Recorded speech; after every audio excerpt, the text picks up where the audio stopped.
Nagbabalik ang PTV, balita ngayon. Umabot na sa mahigit 520,000 iligal na paputok at iba pang pyrotechnic devices ang nakumpiska ng Philippine National Police. Sa report ng PNP, katumbas yan ng mahigit 2.4 million pesos na halaga ng mga iligal na paputok. Nasa 19 naman ang naaresto dahil sa paggamit ng mga ito. Samantala sa tala ng Department of Health, nasa mahigit 160 na ang naitalang firecracker-related injuries mula noong December 22.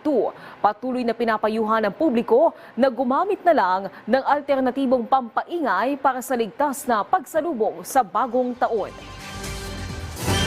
Samantala, marami pa rin ang umahabol na mamili ng bilog na prutas ilang oras bago ang pagkapalit ng taon. Kamustahin natin ang sitwasyon sa Maynila. May report si Bien Manalo live. Bien? Naomi, ilang oras na nga lamang ay sasalubungin na natin ang bagong taon. At syempre, bukod sa masasarap na pagkain, hindi rin mawawala sa hapagkainan ng mga Pilipino ang mga bilog na prutas na pinaniniwala ang nagdadala ng swerte. Pero ayon sa ilang tindera dito sa Binondo sa Maynila, ay nagtaas na ang presyo ng mga prutas. Ayon sa mga nagtitinda ng prutas, mas matumal ang bentahan ngayong taon kumpara noong nakaraang taon. Nagmahal na rin nila ang mga prutas dahil sa pagtaas ng presyo nito sa mga supplier. Ang bayabas at grapes, mabibili ng 300 piso kada kilo. 250 pesos naman per kilo ang mangga at dragon fruit. Ang presyo ng kiat-kiat, honeydew, suha at melon, 150 pesos kada kilo. Makabibili rin dito ng iba pang mga prutas. Bukod sa mga prutas, makabibili rin dito ng mga samut-saring pampaswerte na nasa 50 pesos hanggang 500 pesos depende yan sa laki. At syempre, hindi rin mawawala ang tikoy na pinaniniwala ang nag-a-attract din ng swerte na mabibili naman ng 50 pesos hanggang 300 pesos depende rin sa laki. Naomi, ayon naman sa ilang tindera dito sa Binondo sa Maynila, ay mamayang gabi inaasahang magsisimulang dumagsa ang mga tao kasabay ng rush hour. At yan munang update mula rito sa Binondo sa Maynila. Happy New Year! Balik sa iyo, Naomi. Maraming salamat, Bien Manalo. Samantala, alamin natin ang ibang balita sa PTV Davao mula kay Jay Laga.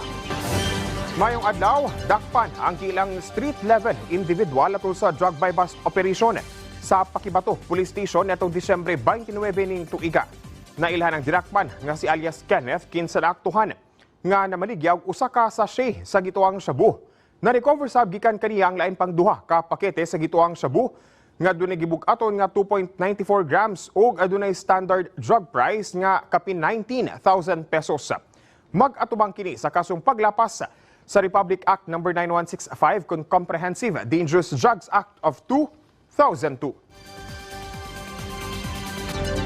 122 ka mga bag-ong pusa nga mga critically endangered hawksbill turtle ang dungan nga gibuhian sa usa ka Cleanergy Park sa Punta Dumalag, Matina Playa, Davao City natong Disyembre 28 ning tuiga.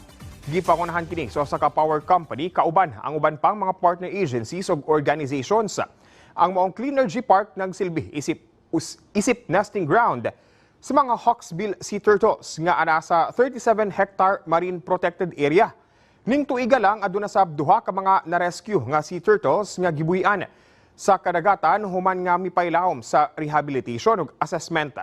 Ug ning kasamtangan adunay 8 ka mga sea turtles ang ana sa mong Cleanergy Park. Subay niini padayon gihapon ang pagpahimangno sa mong power company ngadto sa katawhan nga kabahin sa sakto nga paglabay sa basura. Ug kung mamahimo dili na kini moabot pa sa baybayon. Ilabi pa nga ang pagkaon ug mga plastics ang moisagad nga kamatyan sa mga pawikan. Ug mo kadto ang mga nagunang balita dinhi sa PTV Davao. Ako si Jay Lagang. Mayong adlaw. Daghang salamat, Jay Lagang. At yan ang mga balita sa oras na ito. Para sa iba pang update, i-follow at i-like kami sa aming social media sites sa @PTV PH. Ako po si Naomi Tiburcio para sa Pambansang TV sa Bagong Pilipinas.